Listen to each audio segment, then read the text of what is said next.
கர்த்தருடைய பரிசுத்த நாமம் மகிமைப்படுவதாக. உங்கள் யாவரையும் ஆண்டவராகிய இயேசு கிறிஸ்துவின் நாமத்தினாலே நான் அன்போடு இந்த செய்தி வேலைக்கு வரவேற்கிறேன். தேவனுடைய ராஜ்யத்துக்குரியவைகள் இதுதான் நம்முடைய கருப்பொருளாக இருந்தது. இந்த தலைப்பின் கீழாக ஒரு கடைசி செய்திக்குள்ளாய் நாம் வந்திருக்கிறோம்.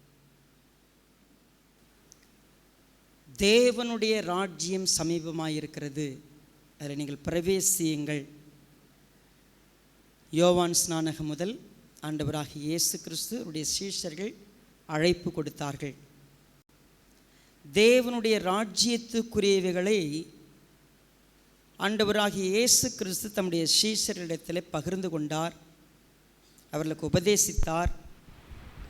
அவர்களுக்கு அதனுடைய ரகசியங்கள் என்ன, அதனுடைய முக்கியத்துவங்கள் என்ன என்று சொல்லி தெளிவாக படித்து கொடுத்து விட்டு, நீங்கள் இந்த ராஜ்யத்தை ஸ்தாபிக்க வேண்டும் என்று சொல்லி அவர்களுக்கு கட்டளை கொடுத்தார். பரிசுத்த ஆவி உங்களிடத்தில் வரும், நீங்கள் பலனடைவீர்கள். எருசலேம் முதற்கொண்டு பூமியின் கடைசி பரியந்தம் நீங்கள் எனக்கு சாட்சிகளாக இருக்க வேண்டும் என்று சொன்னார். பெந்தெகோஸ்தே தினத்திலே பரிசுத்த ஆவியானவர் அவர்களுக்கு கொடுக்கப்பட்டார். அந்த நாள் முதற்கொண்டு அவர்கள் பலமாய் சாட்சி கொடுத்தார்கள். கர்த்தராகிய இயேசு கிறிஸ்துவினுடைய ராஜ்யத்திற்குள்ளாக அநேகரை வரவழைத்தார்கள். அப்போஸ்தலர்கள் அவர்களுடைய ஊழியத்தை துவங்கி சபை ஸ்தாபிக்கப்பட்டது. சபையிலே கர்த்தர் அனுதினமும் மக்களை இணைத்து கொண்டு வந்தார். அவர்கள் எங்கு சென்றாலும் ராஜ்யத்தை குறித்து பிரசங்கித்தார்கள், உபதேசித்தார்கள். அப்போஸ்தலர் 3வது அதிகாரத்திலிருந்து 5வது அதிகாரம் வரைக்கும் பார்க்கும் பொழுது அப்போஸ்தலர்களாலே அநேக அற்புதங்கள் அடையாளங்கள் நடப்பிக்கப்பட்டது. அநேகர் கர்த்தருடைய ராஜ்யத்துக்குள் பிரவேசித்தார்கள். சபை வளர்ந்து பெருகியது. சீஷர் கூட்டம் பெருக துவங்கின பிற்பாடு இந்த அப்போஸ்தலர்களுக்கு அடுத்ததாக அடுத்த கட்ட தலைவர்கள் இந்த ராஜ்யத்தின் வேலைக்காக நியமிக்கப்பட்டார்கள். 7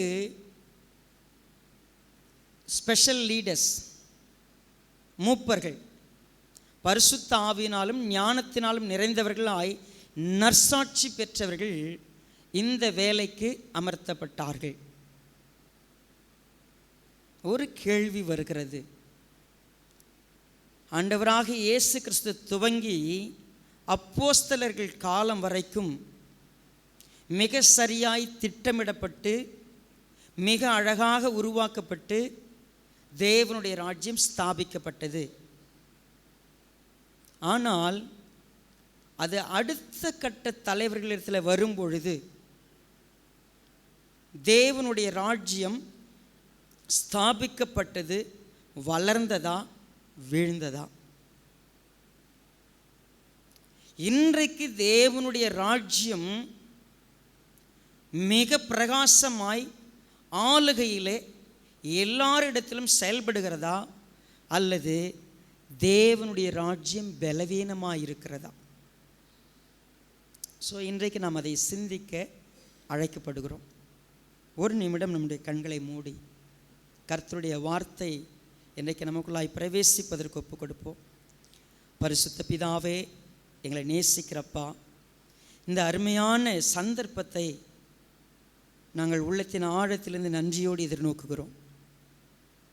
தாழ்மையாய் உம்மிடத்தில் வந்திருக்கிறோம். எங்களிடத்தில் பேசுங்க, எங்களுக்கு விளக்கம் காட்டுங்க. கடினமாகவோ அசட்டையாகவோ நாங்கள் இந்த நேரத்திலே இந்த இடத்துல இல்லாமல் பரிசுத்த ஆவியானவர் எங்கள் இருதயங்களில் எழுதுவதற்கு எங்களை ஒப்பு கொடுக்கிறோம். ஒரு ஆத்துமாவும் வீணாய் போகாதபடிக்கு தேவன் தாமே இந்த நாளிலே உம்முடைய ஆளுகையை முழுமையாய் பொறுப்பெடுத்து கொள்ள ஒப்பு கொடுக்கிறோம். எங்களை இந்த வளாகத்தில் இந்த கூடுகையிலே அல்லது நேரலையிலே பங்கெடுத்து கொண்டிருக்கிற இந்த வார்த்தைகளை கேட்க போகிற எந்த மனிதனுக்கும் இந்த வார்த்தைகள் மிகுந்த பிரயோஜனமாக இருக்க தாழ்த்துகிறோம். எங்கள் ஆண்டவராகிய இயேசு கிறிஸ்துவின் நாமத்திலே தாழ்மையோடு ஒப்பு கொடுத்து ஜெபிக்கிறோம் நல்ல பிதாவே, ஆமென். அப்போஸ்தலர்கள் 12 பேர் தங்களுடைய ஊழியங்களை சிறப்பாக செய்தார்கள். ஆண்டவராகிய இயேசு கிறிஸ்து எடுத்துக்கொள்ளப்படும் பொழுது அவர் எல்லாவற்றையும் உபதேசித்து விட்டார். அவரிடத்திலே கட்டளைகளை கொடுத்து விட்டார். நான் இப்பொழுது பரத்துக்கு எடுத்துக்கொள்ளப்படுகிறேன், நீங்கள் தான் இந்த ராஜ்யத்தை ஸ்தாபிக்க வேண்டும். ஆண்டவராகிய இயேசு கிறிஸ்து அவங்க கண்களுக்கு முன்பதாக எடுத்துக்கொள்ளப்படுகிறார். அப்படியே வானத்தை அண்ணாந்து ஆன்னு பார்த்துக்கிட்டு நிற்கிறாங்க. அங்கே 2 தூதர்கள் சொல்கிறாங்க, கலிலேயராகிய மனுஷரே, என்னத்தை பார்த்துக்கிட்டு இருக்கிறீங்க? அப்படி அப்போஸ்தலர்கள்னு கூப்பிடலாங்கள, கர்த்தருடைய சீஷர்களேன்னு கூப்பிடல, கலிலேயராகிய மனுஷரே. இந்த வார்த்தை எதை குறிப்பிடுகிறது? கலிலேயா ஓரத்திலே, அந்த கடலோரத்திலே மீன் பிடிக்கிறவர்களாக இருந்தார்கள் அவர்கள். கலிலேயாவிலே வெவ்வேறு பணிகளிலே இருந்தவர்கள், சொற்பமான அல்லது அற்பமான வேலையில் இருந்தவங்க. நீங்கள் என் பின்னால் வாங்க, உங்களை மனுஷரை பிடிக்கிறவர்களாக்குவேன்னு ஆண்டவர் கூப்பிட்டார். வந்தாங்க. 3 வருஷம் ட்ரைனிங் எடுத்தாங்க. ஆண்டவராகிய இயேசு கிறிஸ்து தாம் சொன்னபடியே சிலுவையில் மரித்து அடக்கம் பண்ணப்பட்டு உயிரோடு எழுந்தார். 40 நாள் அளவும் அவர்களுக்கு உயிரோடு இருக்கிறவராக வெளிப்படையாக திருஷ்டாந்தரங்களினாலே அவர்களுக்கு உறுதிப்படுத்தினார். எல்லாம் பார்த்துட்டு ஸ்டில் 3 வருஷம் ட்ரைனிங், ஸ்பெஷலாக 40 days, எக்ஸ்பீரியன்ஸ்ட் எவ்ரிதிங். ஸ்டில் அந்த கண்ணு கலிலேயாவில் நாளில் இயேசுவை பார்க்குறப்ப எப்படி இருந்தாங்களோ அப்படியே இருந்தாங்க. என்னையா பார்த்துக்கிட்டு இருக்கீங்க? இன்னும் போங்க, கர்த்தர் உங்களுக்கு சொன்ன வேலையை போய் செய்யுங்க. எங்களுக்கு என்னங்க வேலை? நாங்கள் என்ன பண்ணணும் தெரில. இங்கேயும் நிறைய பேர் நம்ம அப்படி தான் உட்காந்துருக்குறோம். உண்மையவே சொல்கிறேன், இங்கே அநேகர் இன்னும் 30 வருஷம் 20 வருஷம் 10 வருஷம் சபையில் வந்து உட்காந்துருப்போம். வேதாகமம் கையில் இருக்கும், பீரோவில் பத்திரமா பூட்டி வச்சுருப்போம். என்னைக்காவது திடீர்னு எடுத்து சும்மா வாசிப்போம், கஷ்டமாக இருந்தால் ஜெபம் பண்ணுறோம். பட் ஸ்டில் நாம் அப்படியே தான் இருந்தோம். ஆனால் பரிசுத்த ஆவியானவர் வந்தார், அவங்களுக்கு வல்லமையை கொடுத்தாரு, அதிகாரத்தை கொடுத்தாரு, தைரியத்தை கொடுத்தாரு. அவங்க போய் பிரசங்கம் பண்ணாங்க. அநேகர் கர்த்தருடைய ராஜ்யத்துக்கு திருப்பப்பட்டாங்க.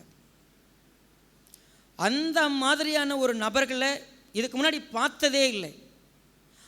பேதுருன்னா பயந்தவன், எதை எடுத்தாலும் முந்தி தப்பாக செய்கிற ஒரு நபர். ஆனால் இப்போ அப்படி இல்லை, தெளிவாக இருக்கிறார்.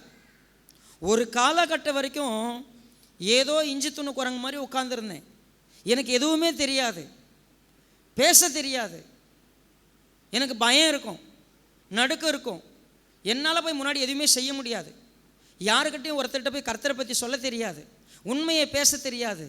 நான் படிக்காதவன், நான் பேதை, அறிவில்லாதவன், எனக்கு திறமை இல்லை, நான் ஒரு ஊமை. அப்படித்தான் இருந்தாங்க.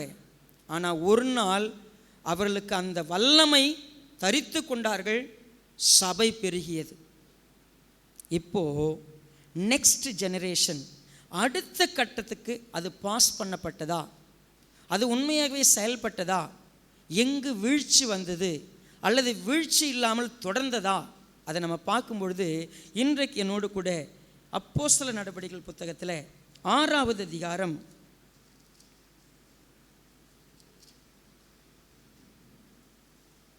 8வது வசனத்திலிருந்து நாம் பார்க்க போகிறோம். அப்போஸ்தலர் 6:8. ஸ்தேவான் விசுவாசத்தினாலும் வல்லமையினாலும் நிறைந்தவனாய் ஜனங்களுக்குள்ளே பெரிய அற்புதங்களையும் அடையாளங்களையும் செய்தான். இப்போ இந்த வசனம் ஒரு புதிய பரிமாணத்தை கொடுக்கிறது. என்ன? பந்தி விசாரணை செய்வதற்காக 7 பேரை தெரிந்து கொள்கிறார்கள். இந்த 7 பேர்ல முதல் நபர் ஸ்தேவான், இரண்டாவது நபர் பிலிப்பு. இந்த 7 பேரும் என்ன வேலைக்கு கூப்பிட்டாங்க? சபைக்கு பந்தி விசாரணை செய்கிறதுக்கு, போதனை செய்கிறதுக்கோ ஜெப ஊழியத்தை செய்கிறதுக்கோ, போய் வில்லேஜ் விசிட்டோ இல்லை வீடு விசிட்டோ செய்கிறதுக்கு இல்லை, போய் சுவிசேஷம் சொல்கிறது கூப்பிடல. இங்கே இருக்கிற பொருட்களை பகிர்ந்து கொடுக்குற வேலையை செய்யுங்க. ஏழை விதவைகள் அவங்களாம் சரியாக விசாரிக்கப்படல, விசாரிப்பு வேலைக்காக நீங்கள் இருங்க. ஸ்தேவானை குறித்து சொல்லப்படுகிறது, அவன் விசுவாசத்தினாலும் வல்லமையினாலும் நிறைந்தவனாய். இப்போ ஏற்கனவே அவன் என்ன நிறைஞ்சவனாக இருந்தான்? நம்ம போன வாரம் படிக்கிறப்போ என்னென்னலாம் நிறைஞ்சது அவனுக்கு? பரிசுத்த ஆவியினாலும் ஞானத்தினாலும் நிறைந்தவன். இப்போ இன்னும் 2 ஆட் ஆகிருக்குது.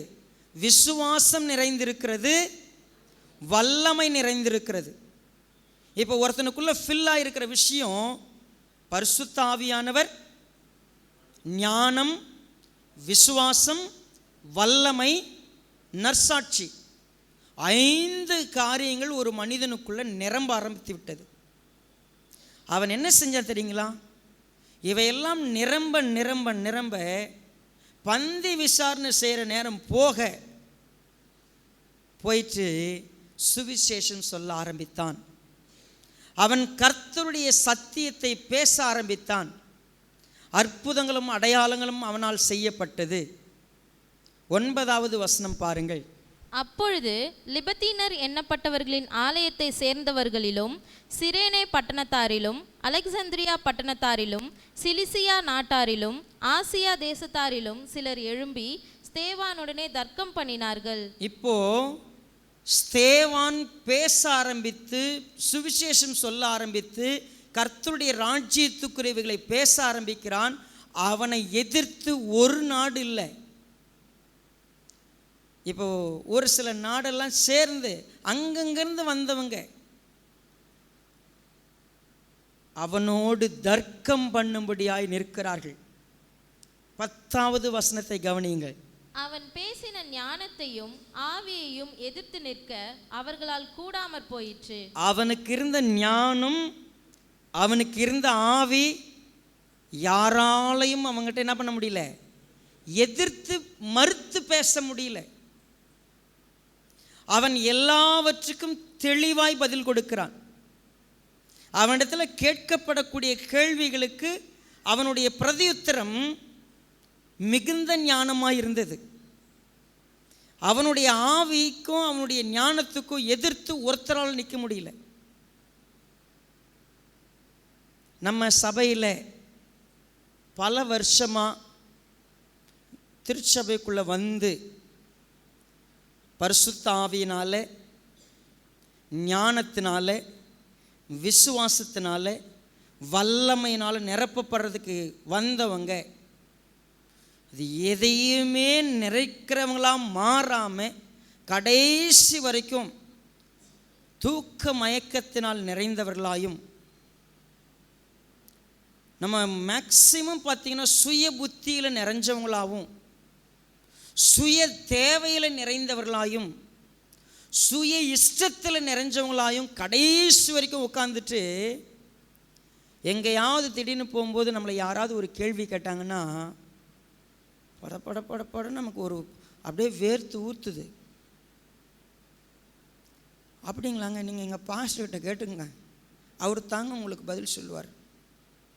எங்களுக்கு தெரியாது. இதுக்கான விளக்கெல்லாம் யாருக்கு தெரியாது? எனக்கு தெரியாது. தேவனுடைய ராஜ்யமாங்க, நீங்கள் இதெல்லாம் நீங்கள் பாஸ்டர் தாங்க கேட்கணும். நாங்கள்லாம் 30 வருஷமாக ப்ரீகேஜிலேயே இருக்கிறோம். 20 வருஷம் பைபிள் வச்சுருந்தாலும் சரி, நாங்கள் அந்த ஃபஸ்ட்டு ஜாயின் பண்ண பாருங்க, அங்கவே காலத்தை ஓட்டுறவங்க. ஆனால் இப்போது பரிசுத்த ஆவியினால் நிரப்பப்பட்ட ஒரு நபர் பேதுரு, யாக்கோபு, யோவான், அப்போஸ்தலர்கள் இருந்தாங்க. அதுக்கு அடுத்து விசாரணை செய்கிறதுக்கு சாப்பாட்டு பரிமாறுப்பா, பொருட்களை பகிர்ந்து கொடுப்பான்னு சொல்லி ஒருத்தனை கூப்பிட்டாங்க, அவனை நியமித்தாங்க. இப்போ அவன் பேசக்கூடிய ஞானம், அவன் பேசக்கூடிய விதம், அவனுடைய ஆவி, அவனுடைய explanation no one can defend. யாராலையும் அவனுக்கு எதிர்த்து வந்து நிற்க முடியல. அப்போ என்ன செய்கிறாங்க, அவனை வீழ்த்துவதற்கு பொய் சாட்சிகளை கொண்டு வந்து நிறுத்தி, இவன் தேவ தூஷணம் பேசுகிறான், தேவனுக்கு விரோதமாகவும் நியாயப்பிரமாணத்துக்கு விரோதமாகவும் இவன் தொடர்ந்து தவறான வார்த்தைகளை பேசுகிறான், இவனை கல்லெறிந்து கொள்ள வேண்டும் என்று சொல்லி முடிவுக்கு வருவதற்கு அவனை எப்படியாவது கொலை செய்ய வேண்டும் என்று சொல்லி கொண்டு வந்து நியாயாசன சங்கத்துக்கு முன்பதாக நிறுத்துகிறார்கள். கவனிங்க, இப்போ ஒரு பந்தி விசாரணை செய்கிறவனாய், ஒரு சாதாரண விசுவாசியாயிருந்து விசுவாசத்தை கேள்விப்பட்டு கர்த்தருடைய சமூகத்துக்கு வந்த இந்த ஸ்தேவான் நியாயாசனத்துக்கு முன்பாய் வந்து நின்று அவளோடு பேசும் பொழுது தனக்கு என்ன தீர்ப்பு வரும், தனக்கு என்ன செய்வாங்கன்னு தெரிந்திருந்தும் மிக தெளிவாய் வரலாற்றை ஆபிரகாம் முதற்கொண்டு தாவீது வரைக்கும் நடந்த சம்பவங்களை ஒன்று விடாமல் கோர்வையாக வேதத்தில் என்ன சொல்லப்பட்டிருக்கிறது என்பதை தெளிவாக, பிதாக்களே கேளுங்கள், நீங்கள் அறிந்திருக்கிற நியாயப்பிரமாணத்திலிருந்து நான் பேசுகிறேன், இந்த நியாயப்பிரமாணமும் பழைய ஏற்பாடும் சொல்லக்கூடிய உண்மை எது என்று சொல்லி அவன் தெளிவாக பேசுகிறான். அவன் பேசும் பொழுது 7வது அதிகாரத்திலே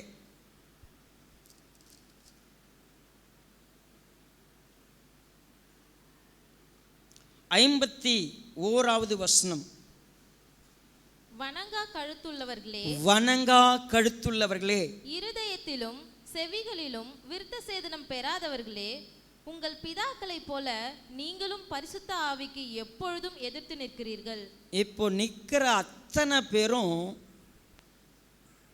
அங்கே பிரதான ஆசாரியன், அங்கே நியாயாசனத்தில் இருக்கக்கூடியவங்க, மிகப்பெரிய மத தலைவர்கள் இருக்கக்கூடிய இடத்துல ஒரு சாதாரண நபர், வணங்கா கழுத்துள்ளவர்களே, இருதயத்திலும் செவியிலும் விருத்த சேதனம் பெறாதவர்களே, நீங்களும் ஆதியிலிருந்து இஸ்ரவேலர் எப்படி இருக்கிறாங்களோ அப்படி தான் நீங்களும் இருக்கிறீங்க.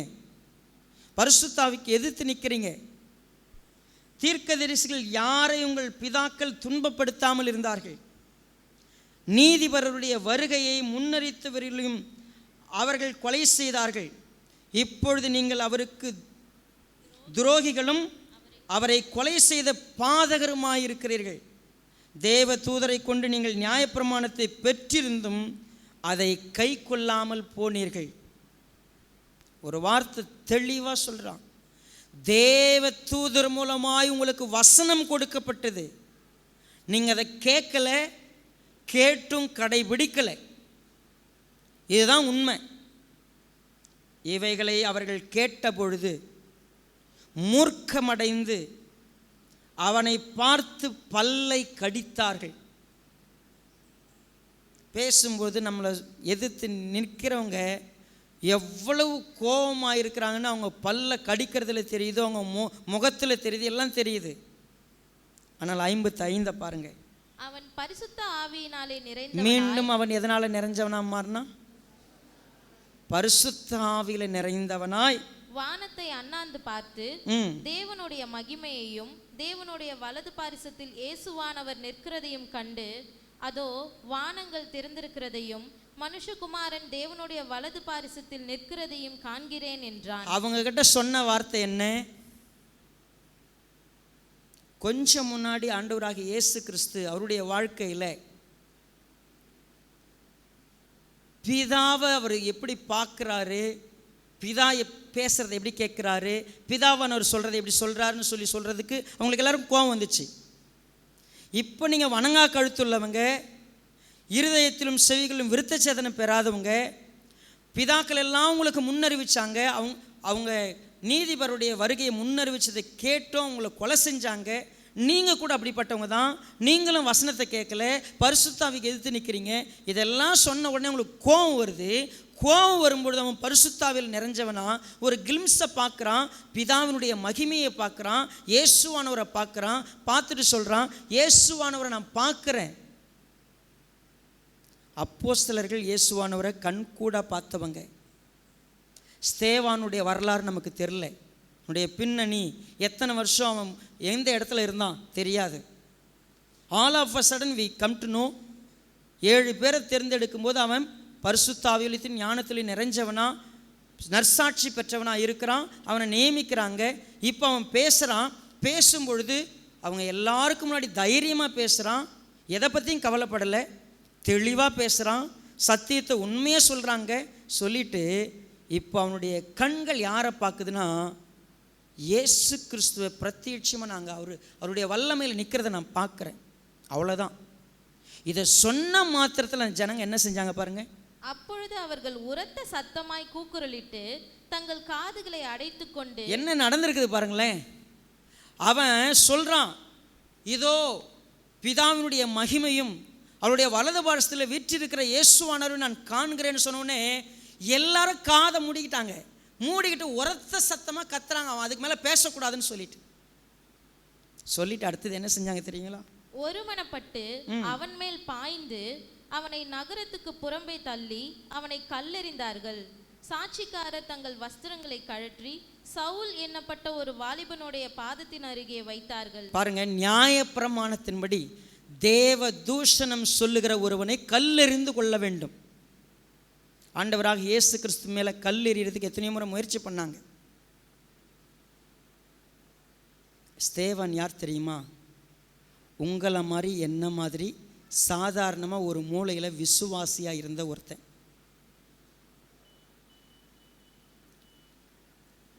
அவன் கல்லெறிந்து கொல்லப்படுவதற்கு ஒரு செகண்ட் கூட பின்னால் எடுத்து வைக்கல, லைஃப்பை பார்க்கல.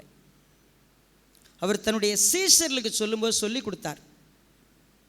லூக்கா எழுதின சுவிசேஷம் 9வது அதிகாரம் 23வது வசனத்தில் நாம் பார்க்கிறோம்.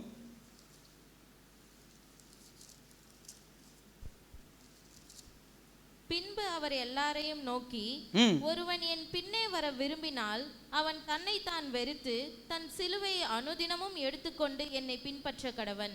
தன் ஜீவனை ரட்சிக்க விரும்புகிறவன் அதை இழந்து போவான். என் நிமித்தமாக தன் ஜீவனை இழந்து போகிறவன் அதை ரட்சித்துக் கொள்ளுவான். இந்த வார்த்தை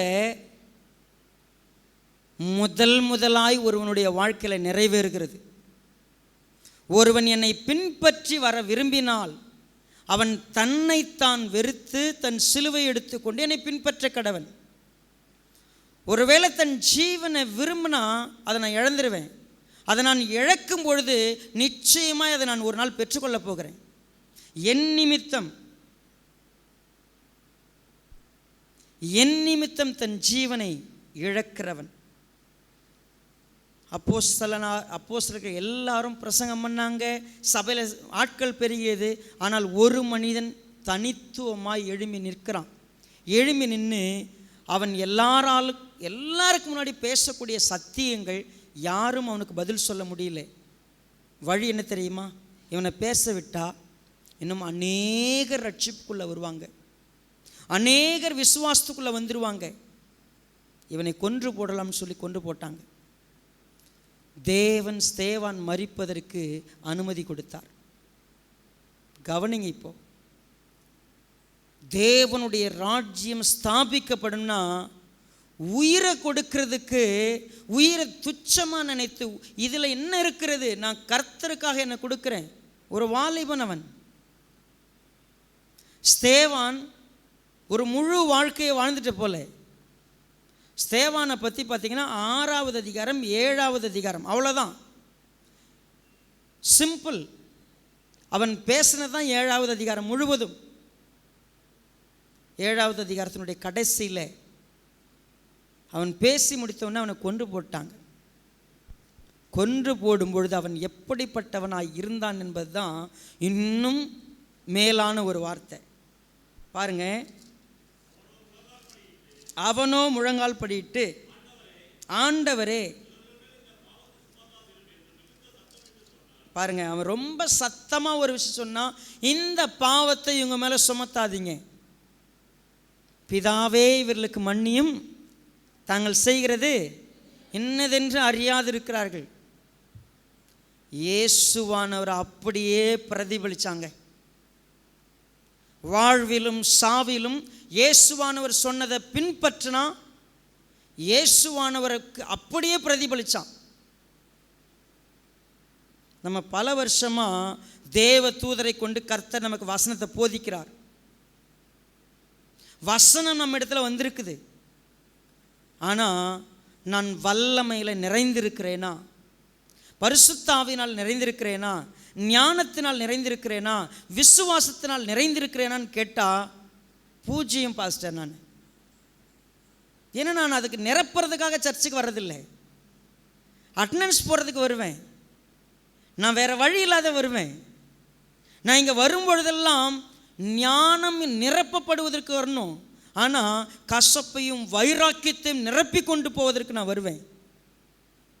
பிரிவினைகளையும் சண்டைகளையும் பேசுவதற்கு வருவேன். இங்கே உட்கார்ந்து ஒருமனப்படுவதற்கு என் இருதயம் விட்டே கொடுக்காது.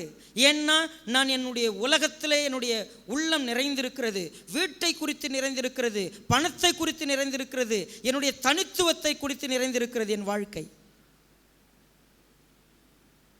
முதல் இரத்த சாட்சி ஸ்தேவான் தன் உயிரை கொடுத்துட்டான். முடிஞ்சிருச்சா? எல்லாம் முடிஞ்சு. ஒருத்தன் வேகமாக எழும்புனானோ செத்து போயிட்டான். முடிஞ்சிருச்சா எல்லாம்? இல்லைங்க. நீங்கள் அதை தான் கவனிக்கணும். 8வது அதிகாரம் 1வது வசனம். அவனை கொலை செய்கிறதற்கு சவுலும் சம்மதித்திருந்தான். அக்காலத்திலே எருசலேமில் உள்ள சபைக்கு மிகுந்த துன்பம் உண்டாயிற்று. எருசலேமில் இருந்த சபைக்கு மிகுந்த துன்பம் உண்டாயிற்று. அப்போஸ்தலரை தவிர மற்ற யாவரும் யூதேயா சமாரியா தேசங்களில் சிதறப்பட்டு போனார்கள். அப்போஸ்தலர்கள் தவிர மற்ற எல்லாரும் சிதறி போனார்கள். ப்ளீஸ் கவனிங்க. மணிப்பூர் மாநிலத்தில் கடந்த வருடம் நடந்த சம்பவம் உங்களுக்கு தெரியும், ஓரளவுக்கு கேள்விப்பட்டிருப்பீங்க. நம்ம ஊர்லலாம் நம்ம அப்படி எக்ஸ்பீரியன்ஸ் எதுவும் பண்ணலை. நான் சிறு வயதாக இருக்கும் பொழுது என்னுடைய ஊரில் நடந்த ஒரு ஜாதி கலவரத்தின் மூலமாக என்ன நடந்தது அப்படின்னு கேட்டிங்கன்னா, நான் ஒரு 4வது 5வது படிக்கிற வயது தான். இன்னும் எனக்கு நினைவு இருக்கிறது. கிராமத்தை, ஒட்டுமொத்த கிராமத்தையும் கொளுத்தி போடுவதற்கு திட்டமிட்டு ஒரு கூட்டம் இரவில் செய்ய போகிறது. அதனால் என்ன செய்கிறாங்க, பெண்கள் குழந்தைகள் எல்லாரையும் கொண்டு போய் ஒரு பத்திரமாக ஒரு இடத்துல வைக்கணும். ஆண்கள் எல்லாம் கிராமத்தை சுற்றி காவல் காக்கணும். இப்போலாம் நம்ம யாரும் அதுமாரி எக்ஸ்பீரியன்ஸ் யாரும் பண்ண போகிறதில்ல. மணிப்பூரில் சொந்த வீட்டுக்குள்ளே தங்க முடியாது, அந்த மாநிலத்துக்குள்ளே இருக்க முடியாது. எல்லாவற்றையும் விட்டு என்ன கையில் கிடையாது எடுத்துகிட்டு ஒன்று மேகாலயா, நாகாலாந்து, அஸ்ஸாம். இப்போது மணிப்பூரில் இருந்தவங்க தேசம் முழுவதும் சிதறி போயிருக்கிறாங்க 2 இன மக்களுடைய சண்டையில்.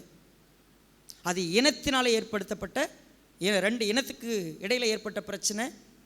குக்கீஸ் நாகாஸ் போடுற சண்டையில் சமாதானம் இப்போ கூட இல்லை. இப்போ கவனிங்க, உபத்திரவம்னா என்ன? கிறிஸ்தவன்னு தெரிஞ்சா வெட்டு. அவன் இயேசுவை பற்றி பேசுகிறான்னா அவனை உடனடியாக கொலை செய், கல்லெறிஞ்சு கொள்ளு. சபை துன்பத்துக்கு ஆளாச்சு, சித்திரவதைக்கு ஆளாச்சு. 8000 பேர் கூடினாங்க, சபை பெருகிருச்சு.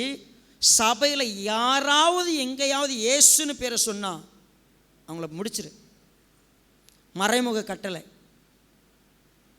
மக்கள் சிதறி போனாங்க. யூதேயா, சமாரியா, எல்லா இடத்துக்கும். எருசலேமில் யாரும் இல்லை. 11 பேர் தான். இப்போ 7 பேர் ஏற்படுத்தப்பட்டாங்கல்ல, அதில் ஒருத்தன் செத்துட்டான். மீதி எத்தனை பேர்? 6 பேரில் ஒவ்வொருத்தரும் ஒவ்வொரு ஊருக்கு ஓடி போனாங்க. எருசலேம் சர்ச்சை இப்போ கூடி வர முடியல, சபையே கூடி வர முடியல. என்ன நடக்க தெரியுங்களா? 2வது வசனம் பாருங்க. தேவ பக்தியுள்ள மனுஷர் ஸ்தேவானை எடுத்து அடக்கம் பண்ணி அவனுக்காக மிகவும் துக்கம் கொண்டாடினார்கள். தைரியமானவங்க, யார் வந்தாலும் பார்த்துக்கலாம், எங்க வெட்ட வந்தாலும் கொஞ்சம் நம்ம சமாளிச்சுக்க முடியும்னு சொல்றவங்க ஸ்தேவானை போய் அடக்கம் பண்றாங்க, அவனுக்கு துக்கம் கொண்டாடுறாங்க. சவுல் வீடுதோறும் நுழைந்து புருஷரையும் ஸ்திரீகளையும் இழுத்து கொண்டு போய் காவலில் போடுவித்து சபையை பாழாக்கி கொண்டிருந்தான். 5வது வசனம் பாருங்க. அப்பொழுது பிலிப் என்பவன் சமாரியாவில் உள்ள ஒரு பட்டணத்திற்கு போய் அங்குள்ளவர்களுக்கு கிறிஸ்துவை குறித்து பிரசங்கித்தான். இப்போ ஸ்தேவான் செத்ததுக்கு அப்புறம் 2வது ஆள் யாரு? பிலிப்பு. ஸ்தேவானை கல்லால் அடிச்சு கொன்னுட்டாங்க. 2வது நபர் அந்த வேலையை பார்க்கலாமான்னா, எனக்கு நெப்போலியன் த பானஃபைட், அலெக்சாண்டரை பற்றி நீங்கள் படிச்சிருப்பீங்க, நெப்போலியனை பற்றி படிச்சிருப்பீங்க. நெப்போலியன் எப்படி அலெக்சாண்டர் வந்து உலகம் முழுக்க தனக்கு சொந்தமாக்கன்னு போய் யுத்தங்களை செய்து அநேக தேசத்தை பிடித்தாரோ, நெப்போலியனும் அதே போல் அநேக தேசத்தை வென்ற ஒரு யூனிவர்சல் கிங். ஒரு நாள் அவனுடைய நெருங்கிய உயிர் தோழன் அவனிடத்தில் வந்து ஒரு கேள்வி கேட்டான். நீ இவ்வளோ சக்ஸஸாக இருக்கிறதுக்கு என்ன காரணம், எனக்கு அந்த ரகசியம் தெரியணும்னு சொல்லி அவன் கேட்டான். ஸோ தன்னுடைய நண்பனை கூட்டிகிட்டு தேசத்தில் இருந்த உயரமான ஒரு மலைக்கு போனார். அநேக போர் வீரர்கள் வந்தார்கள். போர் வீரர்கள் அவங்களோடு வரும்பொழுது மலை உச்சிக்கு போனாங்க, பேசிக்கிட்டு இருக்கிறாங்க. என்னப்பா நான் ரகசியம் கேட்டேன், இங்கே கூப்பிட்டு வரேன், இங்கே தான் ரகசியம் வச்சுருக்கிறியான்னு. ஆமாம் அப்படின்னு சொல்லிட்டு மலை உச்சியிலிருந்து அந்த முகடிலிருந்து ஒரு போர் வீரனை பார்த்து கீழே குதி அப்படின்னார். அவன் வேகமாக ஓடினா, ஜம்ப் பண்ணான். கீழே போகும்போதே அகாலமான ஒரு சத்தம், பாறையில் மோதி அவன் மரித்து போனான். மற்ற போர் வீரர்கள் பார்த்துக்கிட்டு இருக்கிறாங்க. 2வது ஒருவனை பார்த்து நீ போய் குதினார். இந்த 2வது ஒருத்தன் ஓடி குதிச்சான். ஏய் என்னப்பா செய்கிற, நிறுத்து. அப்போ நெப்போலியன் சொன்ன, என்னுடைய சக்ஸஸ் என்ன தெரியுமா, என்னுடைய ராஜ்யம் விஸ்தரிக்கப்பட்டதனுடைய ரகசியம் என்ன தெரியுமா, முதல் நபருக்கு தான் குதிக்க போகிறேன், என்ன நடக்குன்னு அவனுக்கு தெரியவே தெரியாது. கீழே நான் ஏதாவது வலை வச்சிருக்கேன்னா காப்பாற்ற போனால் எதுவுமே தெரியாது. He will go and die. அது என்னுடைய சக்ஸஸ் இல்லை. 2வது நபர் அவன் செத்ததை பார்த்தும் போய் குதிச்சான் பாரு, அதான் என் சக்ஸஸ். முதல் நபர் விழுந்தா செத்துருன்னு தெரியாது, ஆனால் 2வது நபருக்கு விழுந்தா சாவுன்னு தெரியும். அவன் போய் குதிச்சான் இல்லையா, அதான் என் சக்ஸஸ். ஸ்தேவான் செத்து போயாச்சுங்க. ஸ்தேவான் செத்த உடனே ஒட்டுமொத்த அந்த எருசலேமிலையும் வீடுகள் சூறையாடப்படுகிறது. ஸ்திரீகள் புருஷர்கள் யாரையும் விடலை, எல்லாரையும் பிடிச்சு கொண்டு போய் உள்ளே வச்சாங்க. இப்போ பிலிப்பு எருசலேமை விட்டு சமாரியா பட்டணத்துக்கு போயாச்சு. அங்கே போய் ஓடி ஒளிஞ்சிக்கல, பொழப்பை தேடி சோரை தேடி ஓடல, வாழ்க்கையை தேடி ஓடல, தன் குடும்பம் எங்கே இருக்குதுன்னு தேடல. He started to preach. அவன் போய் சுவிசேஷம் சொல்ல ஆரம்பித்தான். அவன் போய் பேச ஆரம்பித்து பாருங்க, 8வது வசனம் 6வது வசனம். பிலிப்பு செய்த அதிசயங்களை ஜனங்கள் கேள்விப்பட்டு கண்டு அவனால் சொல்லப்பட்டவைகளை ஒருமனப்பட்டு கவனித்தார்கள். அநேகர் கவனிச்சாங்க. 12வது வசனம். தேவனுடைய ராஜ்யத்துக்கும் இயேசு கிறிஸ்துவனுடைய நாமத்துக்கும் ஏற்றவைகளை குறித்து பிலிப்பு பிரசங்கித்ததை அவர்கள் விசுவாசித்த போது என்ன நடந்தது? என்ன பிரசங்கம்? தேவனுடைய ராஜ்யத்துக்குரியவைகளை அவன் பிரசங்கிக்கிறான். ஸ்திரீகளும் புருஷர்களும் ஞானஸ்நானம் பெறுகிறார்கள். 13வது வசனம், அப்பொழுது சீமோனும் விசுவாசித்து ஞானஸ்நானம் பெற்று பிலிப்பை பற்றிக்கொண்டு அவனால் நடந்த அடையாளங்களையும் பெரிய அற்புதங்களையும் கண்டு பிரமித்தான். சமாரியர் தேவ வசனத்தை ஏற்றுக்கொண்டதை எருசலேமில் உள்ள அப்போஸ்தலர்கள் கேள்விப்பட்டு பேதுருவையும் யோவானையும் அவர்களிடத்திற்கு அனுப்பினார்கள். இப்போ யோவானும் பேதுரும் அங்க போறாங்க. இவர்கள் வந்த பொழுது, ரைட், இப்போ நம்ம வாசிக்க வேண்டிய வசனம் பாருங்க, 25வது வசனம். இவ்விதமாய் அவர்கள் கர்த்தருடைய வசனத்தை சாட்சியாய் அறிவித்து சொன்ன பின்பு சமாரியருடைய அநேக கிராமங்களில் சுவிசேஷத்தை பிரசங்கித்து எருசலேமுக்கு திரும்பி வந்தார்கள். நல்லா கவனிச்சு பாருங்க, எல்லா கிராமங்களுக்கும் சுவிசேஷம் சொல்லுவதற்கு பிலிப்பு தன்னுடைய வாழ்க்கையில் அவன் அழைக்கப்படும் பொழுது, பிலிப்பு இந்த பாத்திரத்தை கொண்டு போய் இங்கே வை, இந்த சாப்பாட்டை பகிர்ந்து கொடு, இந்த துணிமணிகளை எடுத்துக்கொடு, இந்த பொருட்களை நீ பகிர்ந்து கொடுன்னு சொல்லி கூப்பிட்டாங்க. ஆனால் அவன் பரிசுத்த ஆவியினால் நிறைந்தவனாய், ஞானத்தில் நிறைந்தவனாய், விசுவாசத்தில் நிறைந்தவனாய், வல்லமையில் நிறைந்தவனாய் சுவிசேஷம் சொல்லுவதற்கு தனக்கு ஆபத்து நேரிடும் தெரிந்தும், எப்படியாகிலும் நிச்சயமாய் ஒரு நாள் நான் கொல்லப்படுவதற்கு வாய்ப்பு இருக்கிறது தெரிந்தும், சத்தியத்தை சொல்லுவதில், தேவனுடைய ராஜ்யத்தை கட்டுவதில் அடுத்த கட்ட தலைவர்கள் தங்களை முழுமையாய் அர்ப்பணித்தார்கள். அநேக இடங்களில் சுவிசேஷம் சொன்னாங்க. நம்ம விசுவாசம் சபை ஒரு ஆள் பல வருஷமாக கத்திக்கிட்டு இருக்கிறான். ஒரு ஆள் மூலமாக வசனம் பரவிக்கிட்டு இருக்குது. இங்கே நம்ம இங்கே இருக்கிற அத்தனை பேரும் இந்த வசனத்தை கையில் எடுத்திருந்தா, நம்ம விசுவாசத்தில், வல்லமையில், பரிசுத்த ஆவியில், ஞானத்தில் நிறைஞ்சிருந்தா எத்தனை இடங்களில் சுவிசேஷம் போய் சேர்ந்திருக்கும். தேவனுடைய ராஜ்யம் எப்படி ஸ்தாபிக்கப்பட்டிருக்கும். நாமே தான் இங்கே கூடும்போது சண்டை அடிச்சிட்டு இருக்கிறோம். நாம் இங்கே எப்படி இன்னொருத்தரை கூப்பிட்றது?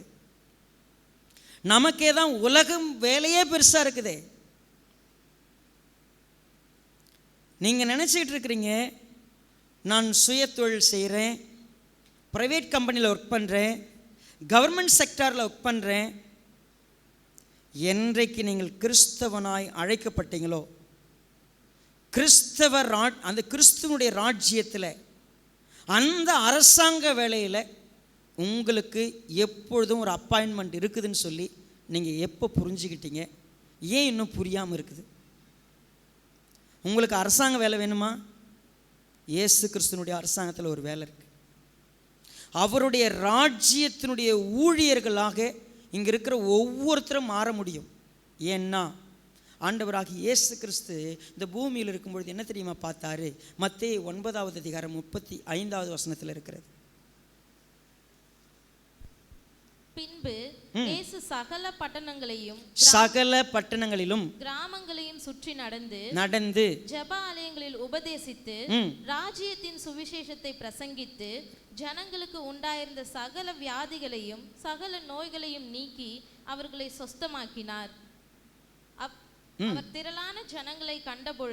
அவர் திரளான ஜனங்களை கண்டபோது அவர்கள் மேய்ப்பனில்லாத ஆடுகளைப் போல தோய்ந்து போனவர்களும் சிதறப்பட்டவர்களுமாய் இருந்தபடியால் அவர்கள் மேல் மனதுருகி தம்முடைய சீஷர்களை நோக்கி அறுப்பு மிகுதி வேலையாட்களோ கொஞ்சம் ஆதலால் அறுப்புக்கு எஜமான் தமது அறுப்புக்கு வேலையாட்களை அனுப்பும்படி அவரை வேண்டிக் கொள்ளுங்கள் என்றார். நீங்க தயவுசெய்து ஜெபம் பண்ணுங்க, அநேகர் எழும்பணும்னு சொல்லி.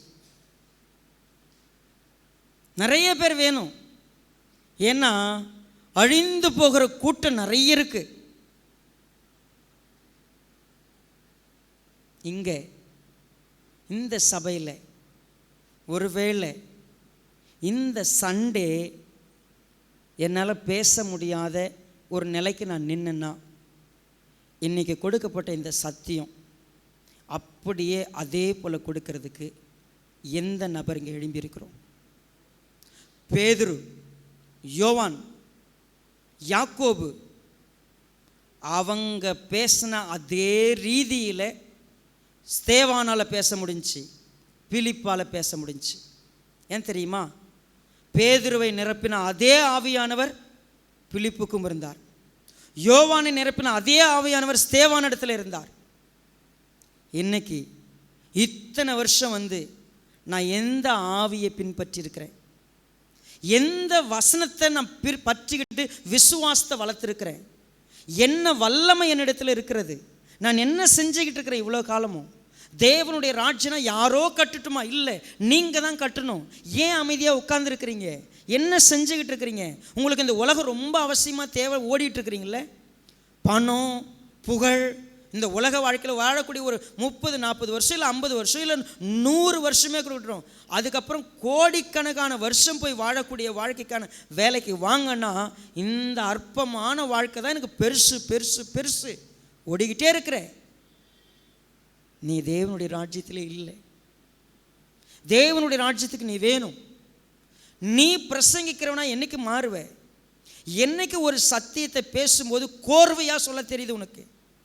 எங்கே ஆரம்பிக்கிறேன்னு தெரியல, எங்கே முடிக்கிறேன்னு தெரியல. ஸ்தேவான் பேசுனது அப்படி கிடையாது.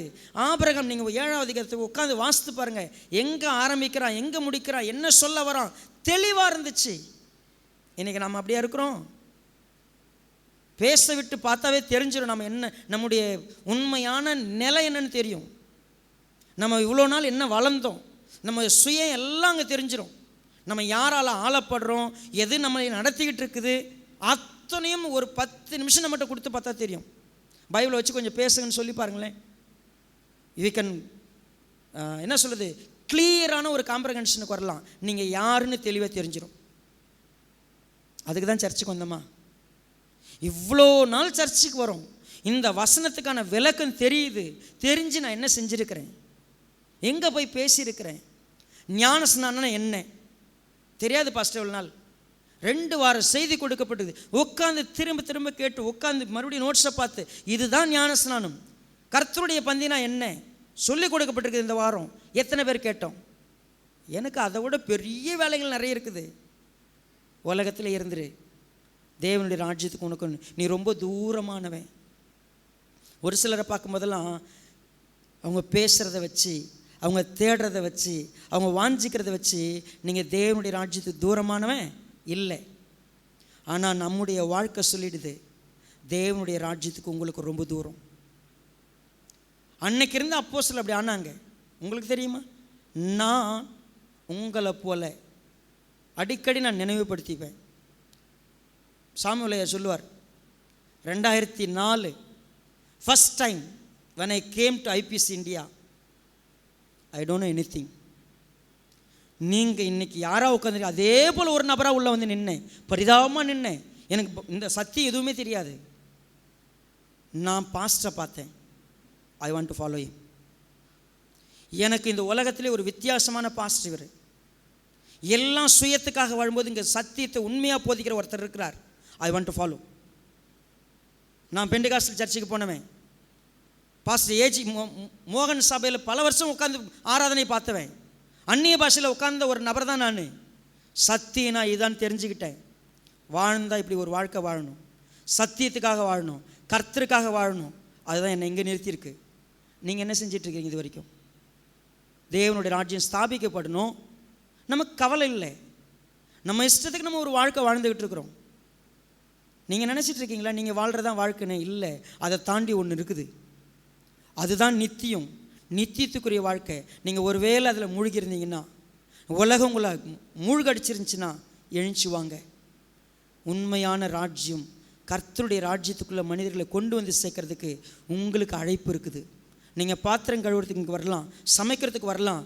ஆனால் உங்களுக்குள்ள வல்லமை, உங்களுக்குள்ள விசுவாசம், உங்களுக்குள்ள பரிசுத்த ஆவியானவர், உங்களுக்குள்ள ஞானம் நிறைந்திருந்தால் உங்களை உட்கார வச்சு நீங்கள் உட்கார்ந்துருக்க மாட்டீங்க. You will run. நீங்கள் ஓடுவீங்க, நீங்கள் போய் சுவிசேஷம் சொல்லுவீங்க. எந்த ஆபத்து வந்தாலும், எந்த அவமானம் வந்தாலும், எந்த அசிங்கம் வந்தாலும் கர்த்தருக்காக நான் பேசுவேன். எனக்கு பிரச்சனை இல்லை. இந்த நாள் செத்து போனாலும் கவலை இல்லை. ஏன்னா நான் ராஜ்யத்தின் புத்திரர். எனக்கு தேவன் கிரீடத்தை வச்சிருக்கிறார். நித்தியமாக வாழப்போகிறேன். அந்த சந்தோஷத்துக்கு அளவே கிடையாது. சிலுவை சுமந்தோராய் சேஷனாகும். நான் இந்த பாட்டை இன்னைக்கு எடுத்ததுக்கு ஒரு ரீசன், நான் எப்படிப்பட்ட ஒரு விசுவாசியா நான் இந்த உலகத்தில் இருப்பேன், எப்படிப்பட்ட ஒரு சீஷனாக இருப்பேன். தேவனுடைய ராஜ்யம் கட்டுறதுக்கு அறுப்பு மிகுதி, ஆட்கூல குறைவு, வேண்டிக் கொள்ளுங்கள். அநேகர் வேணும். யார் வேணும்? நீங்கள் தான் வேணும். இதான் முடிஞ்சிருச்சு. You will run. இங்கே முடிச்ச உடனே ஓடுறதுக்கு தயாராக நிற்ப. ஏன் தெரியுமா? உன் ராஜ்யம் வேற. ராஜ்யத்தை கட்டுறதுக்கு உபத்திரவம் வந்தாலும் சிதறினாலும் என் நோக்கம் மாறாமல் செய்கிறதுக்கு நான் இருக்கிறேன்னு சொல்லி நிற்கிற ஒரு சிலர் தேவை. என்ன விசுவாசி நான்? விசுவாசிச்சேன், கர்த்தர் எனக்கு வீட்டை கொடுத்தார், விசுவாசிச்சேன், எனக்கு குழந்தைய கொடுத்தார். உன் விசுவாசத்தை கொண்டு போய் குப்பையில் போடு. என் விசுவாசம் தேவனுடைய ராஜ்யத்தை கட்டுறதுக்கு பயன்பட்டுச்சுன்னா அதான் விசுவாசம். அந்த விசுவாசம் என்கிட்ட இருக்கா? என்ன வல்லமை உங்கள்கிட்ட இருக்குது? ஒரு பாவத்தை ஜெயிக்க கூட வல்லமை இல்லை. எப்படி ஒரு விசுவாசம் ரட்சிக்க முடியும்? எந்த வல்லமையில் நான் வாழ்ந்துக்கிட்டு இருக்கிறேன்? திங்க் பண்ணலாமா? நீங்கள் ஆண்டவர்கிட்ட ஒப்பு கொடுக்கலாமா? நான் தேவனுடைய ராஜ்யத்துக்குரியவைகளை பேசியிருக்கிறார், அவர் ரகசியத்தை வெளிப்படுத்தியிருக்கிறார், கடைசியாக வந்து அழைச்சிருக்கிறார். நம்ம என்ன செய்ய போகிறோம்? இன்னும் மனைவி, குழந்தை, வேலை, குடும்பம், வீடு, இந்த உலக பேரு, வாழ்க்கைக்கு நீ திரும்பி போவன்னு சொன்னா இந்த வார்த்தை காதிருந்தும் நீ கேட்டிருந்தும் கடினப்பட்டு எழுந்து போக போகிற. ஏன்னா அப்போஸ்தலனாகிய பவுல் இதை தான் பேசிக்கிட்டு இருக்கிறார். என்ன நடந்துச்சு தெரியுங்களா? அப்போஸ்தலர் கடைசி அதிகாரத்தில் இந்த வார்த்தையை மாத்திரம் நம்ம பார்த்துட்டு இன்னைக்கு நிறைவு செய்யலாம். 23வது வசனம். அதற்காக அவர்கள் ஒரு நாளை குறித்து அநேகம் பேர் அவன் தங்கியிருந்த வீட்டிற்கு அவனிடத்தில் வந்தார்கள். அவன் காலமே தொடங்கி சாயங்காலம் மட்டும் மோசேயின் நியாயப்பிரமாணத்திலும் தீர்க்கதரிசிகளின் ஆகமங்களிலும் இருந்து இயேசுவுக்கு அடுத்த விசேஷங்களை அவர்களுக்கு போதித்து தேவனுடைய ராஜ்யத்தை குறித்து சாட்சி கொடுத்து விஸ்தரித்து பேசினார். விஸ்தரித்து தேவனுடைய ராஜ்யத்தினுடைய சாட்சியை பேசி இயேசுவை பற்றி பேசி சொல்லிட்டாப்ல. என்ன நடந்துச்சு? அவன் சொன்னவைகளை சிலர் விசுவாசித்தார்கள், சிலர் விசுவாசியாதிருந்தார்கள். ஆமாம், இங்கே இருக்கிற எல்லாருமே கேட்க போறீங்க. அங்கே எங்கேயா உட்காந்து பேசிட்டு மனசுக்குள்ளேயே உட்காந்து யோசிச்சுட்டு ஏஞ்சிப்பா போறீங்க. அதுக்கு அவன் என்ன பதில் சொன்னான்னு மட்டும் பார்த்துருங்க. இப்படி அவர்கள் ஒருவரோடொருவர் ஒவ்வாமல் இருந்து புறப்பட்டு போகையில் பவுல் அவர்களுக்கு சொன்ன வாக்கியமாவது, நீங்கள் காதார கேட்டும் உணராதிருப்பீர்கள், கண்ணார கண்டும் பாராதிருப்பீர்கள். இவர்கள் கண்களினால் காணாமலும் காதுகளினால் கேளாமலும் இருதயத்தினால் உணர்ந்து குணப்படாமலும் நான் இவர்களை ஆரோக்கியமாக்காமலும் இருக்கும்படிக்கு இந்த ஜனத்தின் இருதயம் கொழுத்திருக்கிறது. காதுகளினால் மந்தமாய் கேட்டு தங்கள் கண்களை மூடிக்கொண்டார்கள் என்று இந்த ஜனத்தினிடத்தில் போய் சொல் என்பதை பரிசுத்த ஆவி ஏசாயா தீர்க்கதரிசியை கொண்டு நம்முடைய பிதாக்களுடனே நன்றாய் சொல்லி இருக்கிறார். ஆதலால் தேவனுடைய ரட்சிப்பு புறஜாதியாருக்கு அனுப்பப்பட்டிருக்கிறது என்றும் அவர்கள் அதற்கு செவி கொடுப்பார்கள் என்றும் உங்களுக்கு தெரிந்திருக்க கடவது என்றார். எல்லாம் சொல்லிட்டு கண் இருந்தும் காணாம போயிட்டீங்க, காது இருந்தும் கேட்காம போயிட்டீங்க, இதெல்லாம் இப்படி போகாதீங்க, இதெல்லாம் ஏற்கனவே நடந்திருக்குதுன்னு சொல்லி சொன்னதுக்கு அடுத்து என்ன ரெஸ்பான்ஸ் பாருங்க. இப்படி அவன் சொன்ன பின்பும் யூதர்கள் தங்களுக்குள்ளே மிகவும் தர்க்கம் பண்ணி கொண்டு போய்விட்டார்கள். எல்லாம் போயிட்டாங்களாம். எத்தனை பேர் வந்தாங்க? கொஞ்சம் பேர். 30வது வசனம். பின்பு பவுல் தனக்காக வாடகைக்கு வாங்கியிருந்த வீட்டிலே 2 வருஷம் முழுவதும் தங்கி தன்னிடத்தில் வந்த யாவரையும் ஏற்றுக்கொண்டு மிகுந்த தைரியத்துடனே தடையில்லாமல் தேவனுடைய ராஜ்யத்தை குறித்து பிரசங்கித்து கர்த்தராகிய இயேசு கிறிஸ்துவை பற்றிய விசேஷங்களை உபதேசித்துக் கொண்டிருந்தான். பாருங்க, அப்போஸ்தலர் நடபடிகளில் ஒரு நிறைவுக்கு வருது ஒரு விஷயம். தொடர்ந்து தேவனுடைய ராஜ்யம் பிரசங்கிக்கப்படுகிறது, தேவனுடைய ராஜ்யத்துக்கு அழைப்பு கொடுக்கப்படுகிறது. அநேகர் கண்ணிருந்தும் காணாமல் போகிறாங்க, காது இருந்தும் கேட்காம போகிறாங்க, இருதயம் இருந்தும் உணராமல் போகிறாங்க. நீங்கள் யாராக இருப்பீங்க? உணர்வு வந்து கர்த்தரிடத்தில் ஒப்பு கொடுத்து விசுவாசத்தோடு, வல்லமையோடு, தைரியத்தோடு, ஞானத்தோடு, எல்லா விதத்திலும் பரிசுத்தாவினுடைய வழிநடத்துதலோடு வாழக்கூடியவங்க கொஞ்சம் பேர். அந்த கொஞ்சம் பேரில் உங்கள் பேர் இருக்குதான்னு பார்த்துக்கங்க. என்ன செய்ய போகிறோம்? ஒப்பு கொடுத்து ஜெபம் பண்ணலாம்.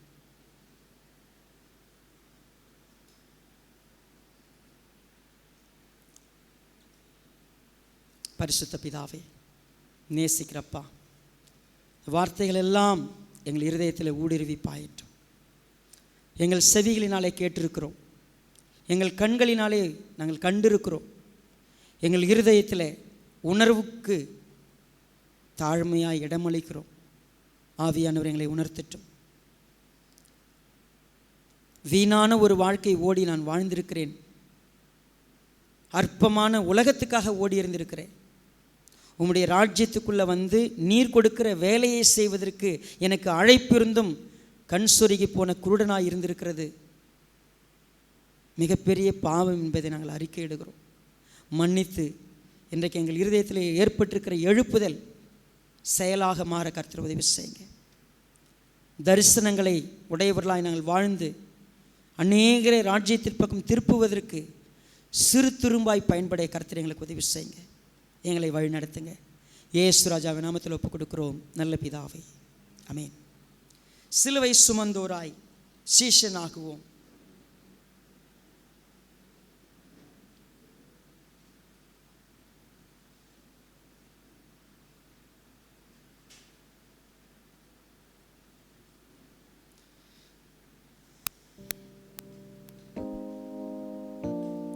வாழ்வும் இயேசுவே, சாவும் லாபமே.